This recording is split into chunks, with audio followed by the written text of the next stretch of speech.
Hello दोस्तों, तो आज के इस वीडियो में हम लोग बात करेंगे कि बीएससी नर्सिंग क्या है, इसका फुल फॉर्म क्या होता है, कितने ईयर्स का ये कोर्स होता है, इसके लिए क्वालिफिकेशन क्या चाहिए, एलिजिबिलिटी क्राइटेरिया क्या है, इसके अंतर्गत कैसे एक नर्स को तैयार किया जाता है, कैसे क्या पढ़ाया जाता है, एडमिशन प्राइवेट कॉलेज में ले या सरकारी कॉलेज में ले, उसके लिए कितना फीस लगता है, और उससे भी बड़ी बात कि आखिर बीएससी नर्सिंग करने के बाद क्या क्या कैरियर ऑप्शन होते हैं, उसका भी हम विस्तार से चर्चा करेंगे। तो ध्यान से सुनिएगा, हम लोग शुरुआत करते हैं। सबसे पहले बीएससी नर्सिंग का फुल फॉर्म होता है bachelor of science in nursing, ठीक है। और ये एक अंडर ग्रेजुएट कोर्स होता है, अंडर ग्रेजुएट डिग्री कोर्स होता है जो कि 4 ईयर्स का होता है। उसके बाद यदि हम क्वालिफिकेशन या एलिजिबिलिटी क्राइटेरिया की बात करें कि बीएससी नर्सिंग करने के लिए हमको क्या क्वालिफिकेशन चाहिए, एलिजिबिलिटी क्राइटेरिया क्या है, उसको समझते हैं। तो उसके लिए आपको सबसे पहले तो 12th कर लेना चाहिए, 12th होना चाहिए आपके पास पीसीबी से। पीसीबी मतलब फिजिक्स होना चाहिए, केमिस्ट्री होना चाहिए और बायोलॉजी होना चाहिए। और इंग्लिश, बहुत सारे जो कॉलेज हैं वो इंग्लिश का भी डिमांड करता है, तो इंग्लिश आपको होना चाहिए। पर ये पीसीबी तो मस्ट है, ये होना ही चाहिए, मैथ वाले ये अलाउ नहीं करते हैं। उसके बाद आपको जो है 50% मिनिमम 12th में रहना चाहिए। ये थोड़ा बहुत कॉलेज के हिसाब से वेरी करता है, पर मिनिमम 50 है तो आपका बहुत अच्छा है। एज लिमिट इसका है 17 से 35 ईयर्स। और इसका एक सबसे ज़रूरी चीज़ होता है कि आप मेडिकली फिट होने चाहिए, आपके पास मेडिकल सर्टिफिकेट होना चाहिए। और इसके कोई भी कर सकता है, बॉयज या गर्ल्स कोई भी कर सकता है।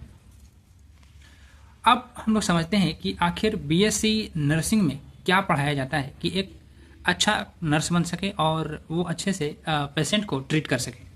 तो इसके लिए हमने कुछ पॉइंट्स के आधार पर आपको बताया है कि ये क्या पढ़ाया जाता है। जैसे अगर फर्स्ट ईयर की बात करें, जब आप एडमिशन ले लेते हैं तो फर्स्ट ईयर में आपको फाउंडेशन ऑफ नर्सिंग करवाया जाता है। मतलब जो बेसिक होता है, जो शुरुआत होता है, वो फर्स्ट ईयर से स्टार्ट होता है, हो जाता है। इसमें आपको पहला जो है study of human body and its structure, anatomy पढ़ाया जाता है, जिसमें आपको जो ह्यूमन बॉडी है उसके बारे में, उसका स्ट्रक्चर क्या है, इसके बारे में पढ़ाया जाता है। उसके बाद आपको फिजियोलॉजी पढ़ाया जाता है, जिसमें function of different organs and system of body, मतलब हमारे शरीर का जो अलग अलग ऑर्गन्स है, सिस्टम है, स्ट्रक्चर है, वो किस तरह से कार्य करता है वो इसमें बताया जाता है। उसके बाद है बायोकेमिस्ट्री, इसमें chemical process in the body, हमारे शरीर में कई तरह के प्रोसेस होते रहते हैं हमेशा, तो वो कौन कौन से प्रोसेस होते हैं, कैसा होता है, उसको बताया जाता है इसमें।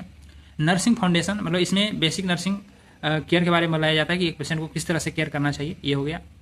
उसके बाद साइकोलॉजी के बारे में पढ़ाया जाता है कि कोई पेशेंट है तो उसका बिहेवियर किस प्रकार है, उसका मेंटल हेल्थ क्या है, इस सब को जानने के लिए साइकोलॉजी में पढ़ाया जाता है। और न्यूट्रिशन एंड डाइटेस्टिक, मतलब इसमें पोषण और पोषण विज्ञान, मतलब हमारा जो फूड है, भोजन है, उसका हेल्थ पर और बीमारी पर क्या असर पड़ता है, हेल्थ के लिए कितना आवश्यक है, ये सब बारे में फर्स्ट ईयर में आपको बताया जाता है। सेकेंड ईयर की बात करें तो सेकेंड ईयर में आपको, सेकेंड ईयर जिसको कि हम लोग मेडिकल या सर्जिकल नर्सिंग करते हैं, इसके अंतर्गत आपको study of bacteria, viruses, infection and medicine के बारे में पढ़ाया जाता है। मतलब different different bacteria, virus, infection, medicine के बारे में पढ़ाया जाता है। पैथोलॉजी, मतलब जो बीमारी है उसका कारण क्या है और उसका निवारण क्या है, ये दोनों के बारे में आपको डिटेल में पढ़ाया जाता है पैथोलॉजी में। जेनेटिक्स, मतलब जेनेटिक जो बीमारी है उसका काउज क्या है, डायग्नोसिस, उसका निवारण क्या है, इसके बारे में बताया जाता है। सोशियोलॉजी के बारे में बताया जाता है कि बीमारी का हमारे समाज पर और समाज का हमारे बीमारी पर क्या इफेक्ट पड़ता है, इस सोशियोलॉजी के अंतर्गत आपको बताया जाता है। और साथ ही साथ कम्युनिकेशन और एजुकेशनल टेक्नोलॉजी, ये तो फर्स्ट ईयर में भी और सेकेंड ईयर में भी है पढ़ाया जाता है, ताकि आपको कम्युनिकेशन स्किल अच्छा हो और जो टेक्नोलॉजी है वो उसको आप आसानी से समझ सकें। और थर्ड ईयर में मेन रूप से यहाँ से एक जो कोर सब्जेक्ट है बीएससी नर्सिंग का, वो थर्ड ईयर से स्टार्ट हो जाता है, इसलिए इसको स्पेशलाइज्ड नर्सिंग फील्ड भी कहते हैं। यहाँ से आपका कोर पढ़ाई स्टार्ट हो जाता है। इसके अंतर्गत आपको advance surgical procedure and treatments, मतलब जो जितने भी एडवांस नए टेक्नोलॉजी है ट्रीटमेंट करने के लिए, उन सबका सर्जिकल प्रोसीजर ट्रीटमेंट के बारे में पढ़ाया जाता है। और उसके बाद nursing care of infants and children, मतलब जो शिशु है, नवजात बच्चा है और जो बच्चे हैं उसका कैसे केयर करना है, उस सब के बारे में पढ़ाया जाता है, जिसको कि हम लोग पेडियाट्रिक भी कहते हैं। और ये तो आगे चलकर आपका एक सब्जेक्ट ही बन जाता है, टॉपिक ही अलग बन जाता है, ये बहुत बड़ा टॉपिक है। उसके बाद caring of mentally ill patient, मतलब जो बीमार हैं मेंटली नॉट फिजिकली, उसको केयर कैसे करना है, उसका ट्रीटमेंट कैसे करना है, उसका भी एक अलग से पढ़ाया जाता है। Pregnancy, child birth, women's health, मतलब प्रेगनेंसी के दौरान बच्चों का कैसे ख्याल रखें, प्रेगनेंसी में वुमेन्स का हेल्थ का कैसे ख्याल रखें, चाइल्ड बच्चा अगर कोई जन्म लिया है तो उसका कैसे ख्याल रखें, उस दौरान वुमेन का कितना क्या ख्याल रखना चाहिए, ये सब के बारे में भी डिटेल से बताया जाता है। क्योंकि आपको नर्सिंग करने के बाद डायरेक्ट आपको यही सब आपको करना होगा। उसके बाद research methodology and data analysis, मतलब आपको बहुत सारे मेथड्स बताए जाएंगे, रिसर्च बताए जाएंगे, डेटा एनालिसिस करने के लिए बताए जाएंगे in the third year. Fourth year की बात करें तो इसमें advance nursing and practical training करवाया जाता है। मतलब नर्सिंग मैनेजमेंट एंड लीडरशिप, थोड़ा मैनेजमेंट के बारे में इसमें बताया जाएगा कि आपको किस तरह से इमरजेंसी के दौरान किसी भी चीज़ का मैनेजमेंट करना है, लीडरशिप क्या कैसे करना है। Intensive care unit ICU training, मतलब जो आईसीयू के दौरान क्या क्या प्राथमिकताएं प्रायोरिटी हमको देना चाहिए, उसका ट्रेनिंग आपको दिया जाएगा। हैंडलिंग इमरजेंसी केसेस, मतलब कोई इमरजेंसी केस है तो उसको कैसे हैंडल करना है, मैनेजमेंट करना है, ये सब का आपको लीडरशिप मैनेजमेंट वगैरह पढ़ाया जाएगा। और उससे भी बड़ी बात कि बहुत सारे कॉलेज जो है इंटर्नशिप करवाता है, मतलब आपको डायरेक्ट किसी हॉस्पिटल में ले जाकर आपको इंटर्नशिप करवाएगा, वहाँ जाके ले जाकर आपको प्रैक्टिकल ट्रेनिंग देगा। तो ये 4th ईयर में करवाया जाता है। तो इस तरह से 4th ईयर समाप्त हो जाता है और फाइनली आपको बीएससी नर्सिंग का डिग्री दे दिया जाता है। तो ये तो हमने समझा कि बीएससी नर्सिंग के दौरान, कोर्स के दौरान क्या पढ़ाया या सिखाया जाता है। अब हम लोग समझते हैं कि बीएससी नर्सिंग में एडमिशन कैसे लें, फीस कितना रहता है, प्राइवेट कॉलेज में एडमिशन ले या गवर्नमेंट कॉलेज में एडमिशन ले, तो इसको समझते हैं। तो इसको दो है, ये प्राइवेट कॉलेज में एडमिशन ले सकते हैं, दूसरा गवर्नमेंट कॉलेज में एडमिशन ले सकते हैं। तो सबसे पहले हम लोग प्राइवेट की बात कर लेते हैं। तो प्राइवेट कॉलेज, यदि आपके पास आसपास कोई प्राइवेट कॉलेज है जिसमें बीएससी नर्सिंग करवाया जाता है, यदि आपके कोई ऐसे जानकार व्यक्ति हैं, शुभचिंतक है जिन्होंने बीएससी नर्सिंग किया हुआ है, तो आप उनसे राय सलाह ले सकते हैं। उसके बाद यदि आपके पास कोई आसपास कोई प्राइवेट कॉलेज है जो बीएससी नर्सिंग करवाता है, तो आप डायरेक्ट उस कॉलेज में जाके पता कर सकते हैं, उसके फी स्ट्रक्चर के बारे में अच्छे से जानकारी ले सकते हैं, कॉलेज इंफ्रास्ट्रक्चर के बारे में अच्छे से जान सकते हैं, वहाँ के फैकल्टी कैसे हैं, क्या वहाँ पे लैब है, वर्कशॉप है, प्रैक्टिकल करवाया जाता है या नहीं, क्लासेस चलते हैं नहीं या नहीं, और वहाँ से जो स्टूडेंट हैं उनसे भी आप फीडबैक ले सकते हैं कि यहाँ का प्लेसमेंट कैसा है, इन्वायरमेंट कैसा है, क्या वो इन्वायरमेंट यहाँ दिया जाता है एक बीएससी नर्सिंग को जो चाहिए या नहीं। तो इन सब बातों का आप चर्चा कर सकते हैं जो आपके आसपास कॉलेज में है, और अगर आपको ठीक लगता है तो आप ले सकते हैं, क्योंकि प्राइवेट कॉलेज में ऐसा हो जाता है कि एडमिशन लेने के बाद वो इन्वायरमेंट या जो चाहिए वो नहीं मिल पाता है। तो इस सबको आप जांच पड़ताल अच्छे से कर ले तभी आप एडमिशन लें। इसमें जो फी है वो 50,000 से 1 लाख के बीच ला सकता है, एवरेज मान के चलिए तो 75,000 पर ईयर रह सकता है। तो आप फी स्ट्रक्चर, कैंपस विजिट करें, हॉस्टल अगर प्रोवाइड करवाता है तो हॉस्टल को अच्छे से देखें, प्लेसमेंट हिस्ट्री को जानें, तभी आप एडमिशन लें। और उससे भी बड़ी बात, सबसे बड़ी बात कि जिस भी आप कॉलेज में एडमिशन ले रहे हैं वो उसका ये अच्छे से जान लें कि उसे मान्यता प्राप्त है या नहीं, वो रिकग्नाइज्ड कॉलेज है या नहीं, उसे INC से जिसे इंडियन नर्सिंग काउंसिल कहते हैं, उससे उसका मान्यता प्राप्त होना जरूरी है, नहीं तो उस डिग्री का कोई मतलब नहीं रह जाता। तो उसकी भी जांच अच्छे से कर ले। उसका जांच करने के लिए आप गूगल पर टाइप कर सकते हैं Indian nursing council list PDF, तो इसमें जितने भी कॉलेज होंगे वो उसमें आ जाएंगे। तो इस तरह से भी आप चेक कर सकते हैं। तो प्राइवेट कॉलेज में एडमिशन लेने से पहले इन सब बातों का ख्याल बहुत ही ज़रूरी हो जाता है। जैसे मैंने कुछ इसके अलावा टॉप कुछ कॉलेज का नाम बताया है, तो आप इन सब कॉलेज में भी चाहें तो देख सकते हैं। जैसे क्रिश्चियन मेडिकल कॉलेज, जिसको CMC कहते हैं, ये वेल्लोर में है। उसके बाद मणिपाल कॉलेज ऑफ नर्सिंग जो कि मणिपाल में है। उसके बाद SRM institute of science and technology जो कि चेन्नई में है। उसके बाद अमिटी यूनिवर्सिटी जो कि नोएडा में है।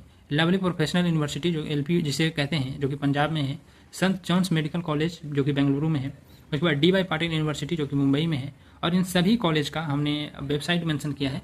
तो इस वेबसाइट के द्वारा डायरेक्ट इस कॉलेज के वेबसाइट पे जाके आप इसके फी स्ट्रक्चर, प्लेसमेंट हिस्ट्री को आप देख सकते, जान सकते हैं, और फिर आप चाहें तो एडमिशन ले सकते हैं। पर इन सब बातों का ख्याल बहुत ज़रूरी रखना होता है प्राइवेट कॉलेज में एडमिशन लेने से पहले। तो यह प्राइवेट कॉलेज का बात हो गया। अब हम लोग बात कर लेते हैं गवर्नमेंट कॉलेज में एडमिशन कैसे लें।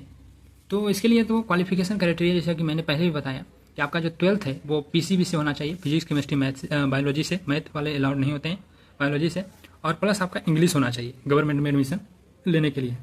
और मिनिमम आपका 45% होना चाहिए, ज़्यादा है तो बहुत अच्छी बात है, पर मिनिमम इतना होना चाहिए। आपका एज जो है 17 से 35 ईयर्स के बीच होना चाहिए। आप मेडिकली फिट होने चाहिए, आपके पास एक मेडिकल सर्टिफिकेट होना चाहिए। ये गवर्नमेंट कॉलेज में एडमिशन लेने के लिए क्राइटेरिया है। अब मैं कुछ यहाँ पे गवर्नमेंट जो कॉलेज हैं उसमें एडमिशन लेने के लिए कुछ एंट्रेंस एग्जाम मेंशन किया हूँ। जैसे नीट UG है, जिसका फुल फॉर्म होता है national eligibility cum entrance test, और UG मतलब अंडर ग्रेजुएट। तो एक इसका एग्जाम देकर के आप टॉप कॉलेज में, इंडिया का जो टॉप कॉलेज है उसमें आप एडमिशन ले सकते हैं। उसके बाद एम्स नर्सिंग एग्ज़ाम जो कि एम्स के द्वारा ही करवाया जाता है, इसके आप एग्ज़ाम देकर एम्स में एडमिशन ले सकते हैं। PGIMER एंट्रेंस एग्जाम, ये भी एक कॉलेज है, इसका भी आप एंट्रेंस एग्जाम दे सकते हैं। JIPMER nursing entrance exam.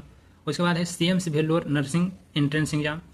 ये सभी एंट्रेंस एग्जाम है जिसको कि आप क्वालिफाई करके एक अच्छे इंडिया के टॉप मोस्ट कॉलेज में आप BSc नर्सिंग में एडमिशन लेके आप कर सकते हैं। और इन सभी एग्जामिनेशन का हम लोग वेबसाइट मेंशन किए हैं, उसके द्वारा आप फॉर्म कब निकलता है, एग्ज़ाम कम होता है, एग्ज़ाम कैसा रखता है, पेपर सिलेबस क्या होता है, ये सब बारे में हम जानकारी ले सकते हैं और एग्ज़ाम को दे सकते हैं और एग्ज़ाम को क्वालिफाई करके एक अच्छे कॉलेज में एडमिशन ले सकते हैं। इसके बाद ये सभी जो एंट्रेंस एग्ज़ाम है ये सेंट्रल लेवल पर लिया जाता है, मतलब इन सब आप एग्ज़ाम को क्वालिफाई करते हैं तो इंडिया का टॉप मोस्ट कॉलेज आपको मिलेगा। और दूसरा आता है एक स्टेट एंट्रेंस एग्ज़ाम होता है बीएससी नर्सिंग के लिए। ये आपका जो भी स्टेट है उस स्टेट के द्वारा अलग अलग स्टेट में अलग अलग एग्जाम लिए जाते हैं अपने अपने सरकार के द्वारा। जैसे अगर मैं एग्जाम्पल के तौर पर बिहार को लेकर चलूँ तो बिहार में BCCB जो बोर्ड है वो अपना एग्जाम लेता है बीएससी नर्सिंग एंट्रेंस एग्जाम।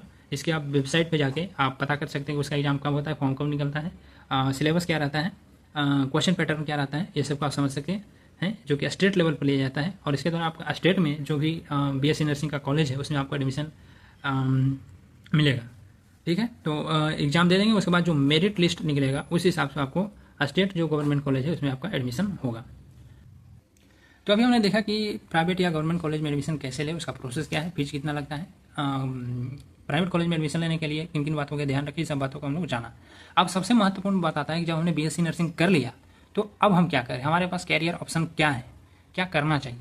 तो ये आपके इंटरेस्ट पर, एक्सपीरियंस पर या आपका लॉन्ग टर्म गोल क्या है उस पर डिपेंड करता है। जैसे यदि आप हायर स्टडीज करना चाहते हैं तो बीएससी नर्सिंग के बाद पोस्ट ग्रेजुएट कर सकते हैं, एमएससी नर्सिंग कर सकते हैं, पोस्ट बेसिक नर्सिंग जिसको PBBSc कहते हैं वो भी कर सकते हैं, MBA in health care management कर सकते हैं। और ये सभी तीनों कोर्स 2 ईयर्स का होता है, पोस्ट ग्रेजुएट होता है। तो अगर आप हायर स्टडीज करना चाहते हैं तो ये सब कोर्स कर सकते हैं, जो कि आपका फ्यूचर के लिए बहुत ही अच्छा होगा। लेकिन यदि आप चाहते हैं कि नहीं कोई हम गवर्नमेंट जॉब करें तो उसके लिए आप एम्स में जा सकते हैं, ESIC में जा सकते हैं, JIPMER में जा सकते हैं, RRB का फॉर्म भर सकते हैं, APSC का तैयारी कर सकते हैं, Indian army, navy, air force, nursing services, CRPF, BSF, ITBP, CIS, other जो भी पैरामिलिट्री का फोर्स का जो नर्सिंग सेवाएं वहाँ जो दिया जाता है उसका आप फॉर्म फिलअप कर सकते हैं, उसमें भी आप जा सकते हैं।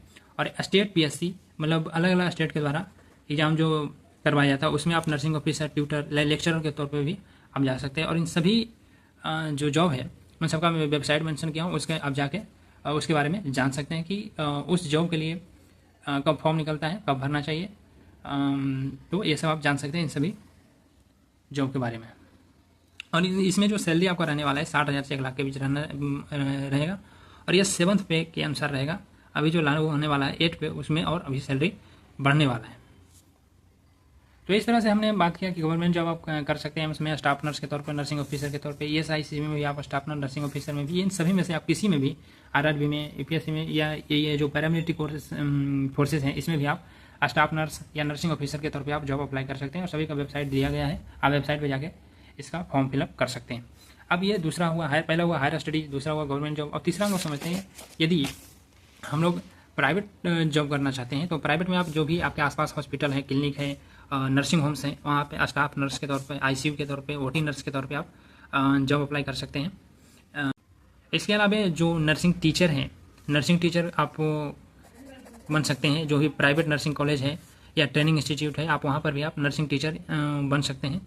और इसमें आपको फ्रेशर के तौर पे 15,000 से 30,000 दिया जाएगा एवरेज। और यदि आपके पास एक्सपीरियंस है तो 35,000 से 60,000 के बीच भी दिया जा सकता है। तो प्राइवेट जॉब करने से पहले आप अपना एक अच्छा रिज्यूमे CV बनाएं, जिसमें आपका पूरा एक्सपीरियंस, पूरा आपका जो करिकुलम है, आपके एक्सपीरियंस का, सर्टिफिकेट का, डिग्री का, उसका एक अच्छा रिज्यूम बनाएं और तब आप प्राइवेट जॉब के लिए अप्लाई करें।